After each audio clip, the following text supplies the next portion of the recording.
Elon Musk. I'm Sarah McBride from Reuters, and I'll just go right into my first question, which is, what's the ideal number of companies for somebody to run? One, I'd say. Definitely not more than one.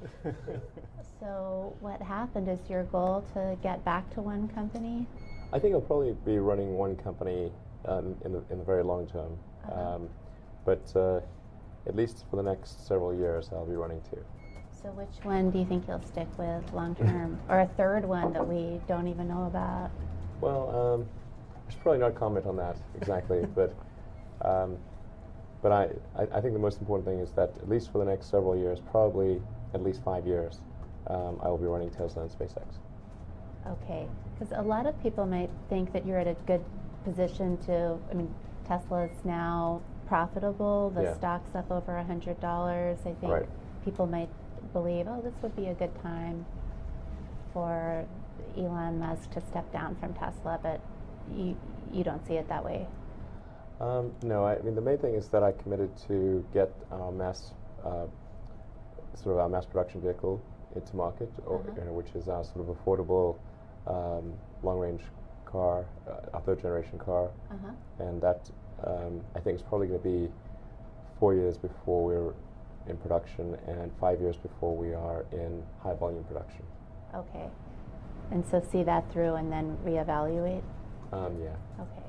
And then later this week, you're going to do a battery swapping demonstration. That's right.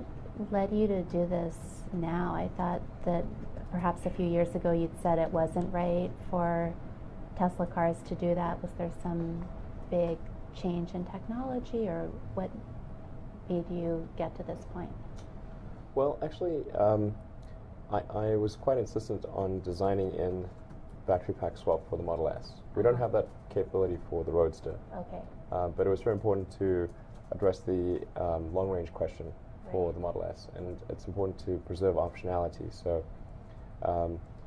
in designing the Model S, I made sure that we could do battery pack swap, rapid battery pack swap, and convenient, and then also do very high-speed charging.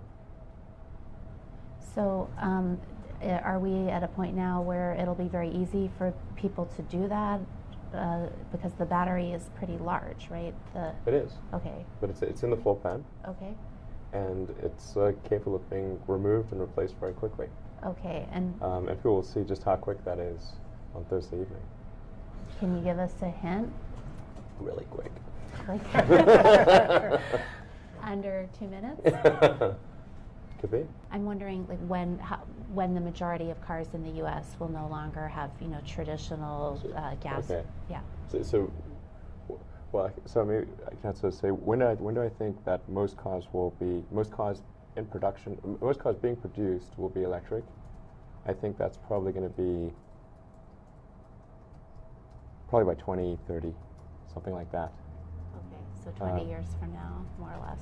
Yeah, 17, a little less than 20, sometime close 15 to 20 years from now. And this week, the Journal reported that you were having some problems with your network of basically your sales system, and in some states not being able to set up the store. Right. So what can you do to fight that? I was reading about how much clout these auto dealers have, and just the millions in sales taxes they generate for states each year. What can you do to go up against that very formidable opponent of franchise auto dealers? Well, I do think that is a tough battle we face. And I'm not sure I don't think we necessarily have all the answers. We do believe, I certainly believe that if we were to go through the regular franchise system, that we would not succeed because it takes a lot more effort to sell an electric car than a gasoline car. So if you're a car salesperson and you could just sell the same old thing you sold before, or you can say, well, here's this electric car, it costs more, it's different, and you've got to spend twice as much effort selling, you're not going to do that. It doesn't make much sense, as there's very little motivation to do that. And an electric car also has very little servicing revenue, so it takes much less. There's much less service revenue to be obtained for the dealer, and most dealers make most of their revenue from servicing. So they don't. It's harder to sell, and then they make less money on service. So for sure, we would be the last thing that they would sell, and so we would not succeed. That's why we've not used the regular franchise system. So we've gone direct, but then they're fighting us going direct, and I think more because they're concerned about other car companies going direct than Tesla specifically, because Tesla's sales are very small compared to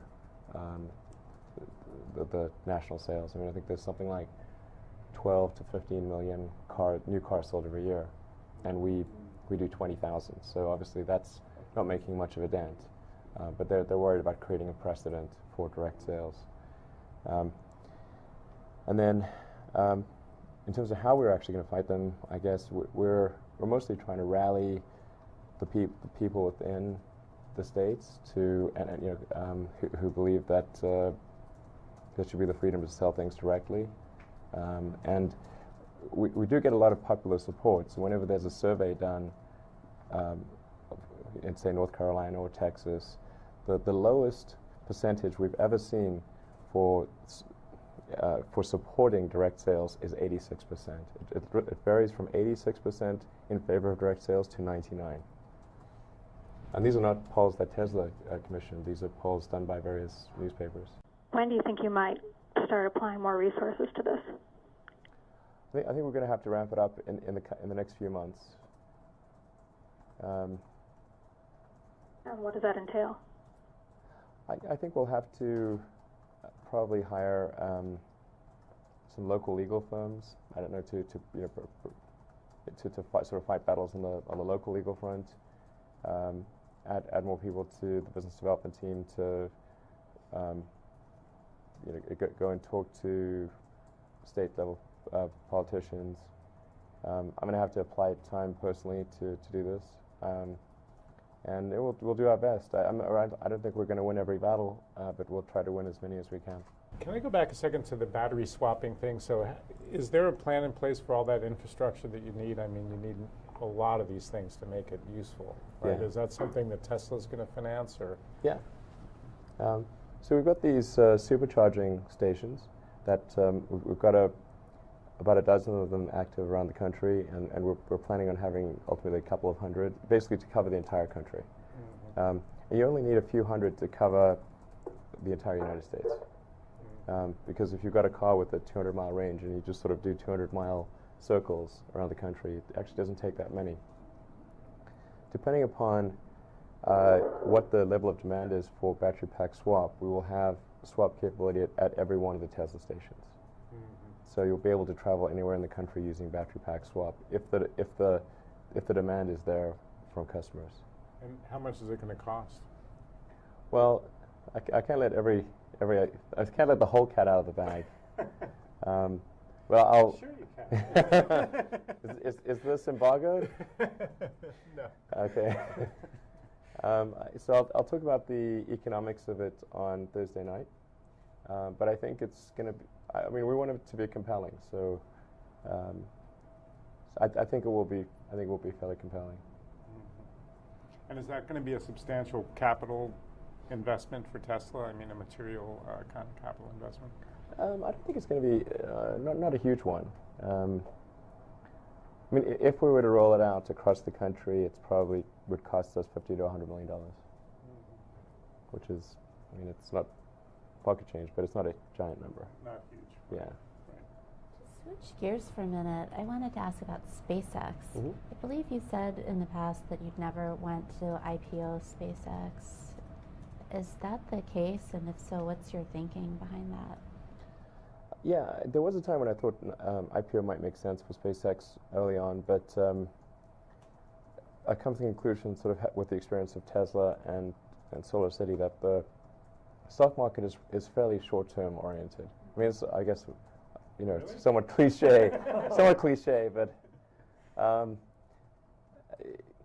after having had many conversations with investors who would tell me that on one hand that they're long term, but on the other hand they've got to write their annual shareholders letter, and it's they don't know what and we didn't quite make the numbers for that quarter, and then their career's riding on it. Like, oh man, this is rough.